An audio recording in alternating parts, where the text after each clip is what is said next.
ever worked the closing shift at night? Have you ever worked in a fast food place? I'm going to tell you about 4 people who vanished from their job one night, and no one knows why.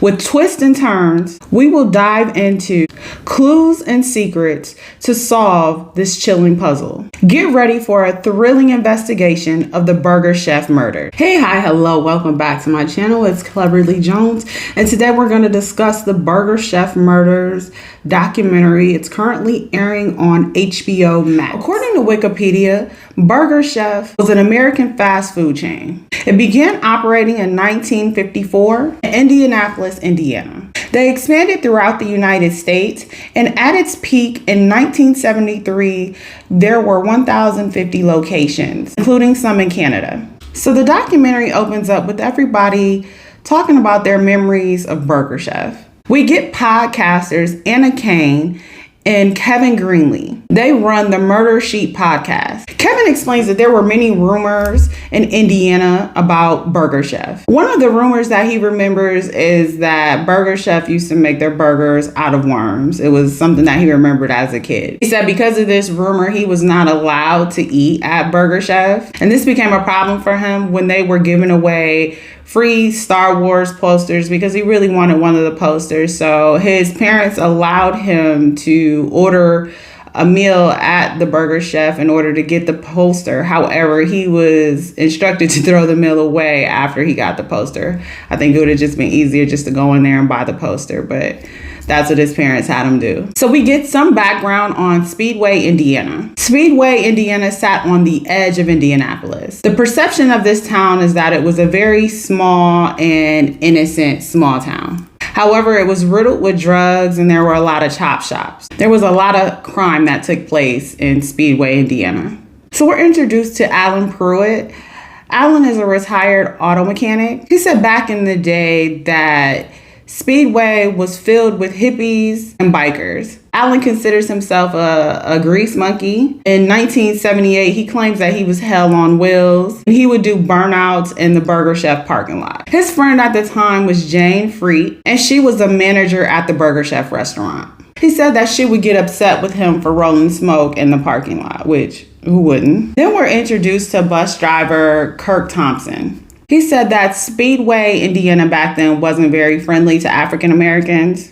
He also said the cops weren't very friendly to Black people at that time. So we get to November 17th, 1978. 4 employees are working the night shift at Burger Chef. Brian King asked a woman out that was supposed to work that night, so Mark Flemings worked her shift for her. So he was actually there that night. Now, Kirk Thompson was friends with Mark Flemings, and he remembers Mark's schedule changing that night. He wanted Mark to walk home with him that night because it wasn't safe for Black people to walk home by themselves in the city at that time. So after his night out, Brian and his date went back to the Burger Chef and noticed that the manager's car was gone. This was unusual to him because the manager's car is usually there. She was usually there to help close at night. And Kirk, he also noticed that the lights in the Burger Chef were off when he went to go get Mark. He said he banged on the glass and even stuck his head in and called out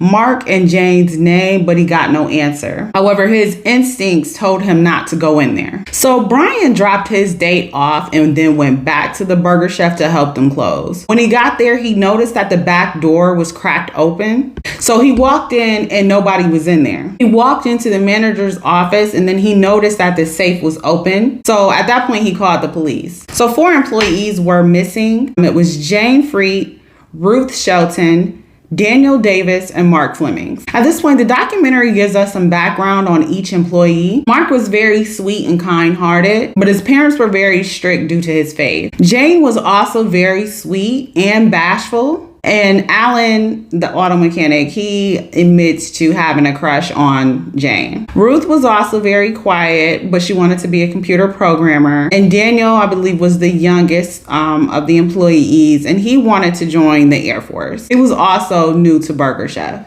So we dive more into how the families were feeling. Teresa Jeffries was Ruth's older sister. She was woken up by her brother and told that Ruth had been kidnapped. Mark's sister notified Kirk that he had been kidnapped. So Kirk walked back over to the Burger Chef and he told the police his story, what had happened the night before. He said the police took his statement, but they also treated him like he was a suspect. At this point, Kirk got the sense that the police weren't taking this very seriously. They assumed that all 4 of the employees took the money, split it, and went out and had a good time. However, none of the family members believed this because all of the kids went to different schools. They weren't friends outside of work. They were just co-workers. Since the cops didn't take this seriously, they failed to preserve evidence. They let the day shift workers come in and clean the restaurant. This was devastating to the case. So the media finally got involved and started to make announcements on the TV and the radio. Also, volunteers started to conduct a search for the 4 missing workers. However, on that Sunday, a guy stumbles upon the bodies of Ruth and Daniel.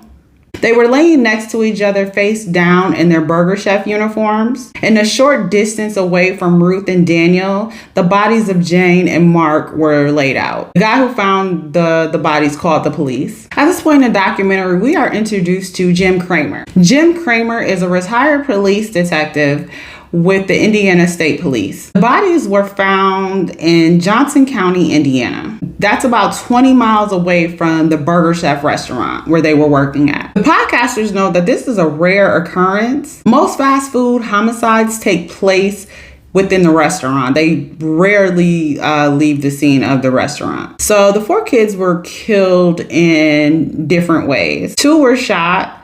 1 was stabbed, and the other one was beaten to death. Based on this, the police believe that more than one person was involved. Possibly 3 or more people are responsible for the murders. Jim reports that at the murder scene, there was a gravel road that led right up to it. Daniel and Ruth were shot execution style. Jane was stabbed twice in the heart, and Mark was beaten to death. Unfortunately, Mark died from a bloody nose. He actually was strangled on the blood of his nose because of the way he fell. So the podcasters believe that whoever committed this crime was very meticulous as they left little to no evidence at the scene. Jim states that they searched the crime scene area and roadway with metal detectors. However, nothing was found. The podcasters seem to think that Jane and Mark's death is more personal due to the method in which they were killed. Their death seems to be more, their killings were more up close and personal. They believe that they were singled out on some level.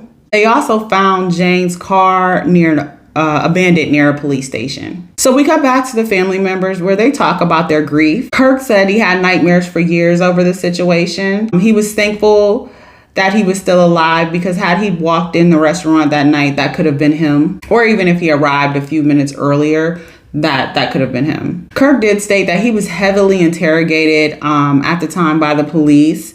He said they even tried to hypnotize him, but he thinks they were just looking for someone to blame because they couldn't find who actually committed the murders at the time. So the podcasters say when anyone mentions this case, they believe that Jane and Mark were the targets of this crime. And they believe this for a couple of reasons. They said it was reported that Mark owed a drug dealer $7,000. However, Kirk didn't think this was accurate.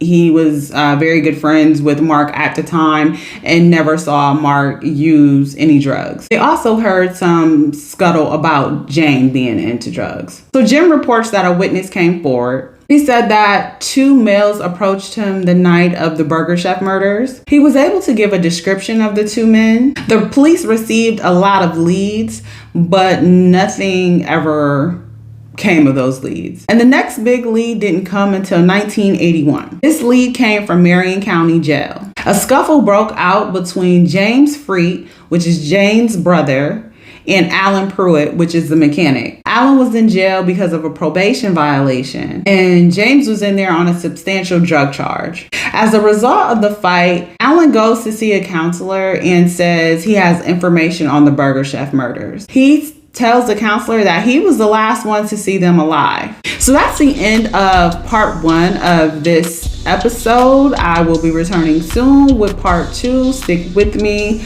so you can see how this all ends. See you on the next one.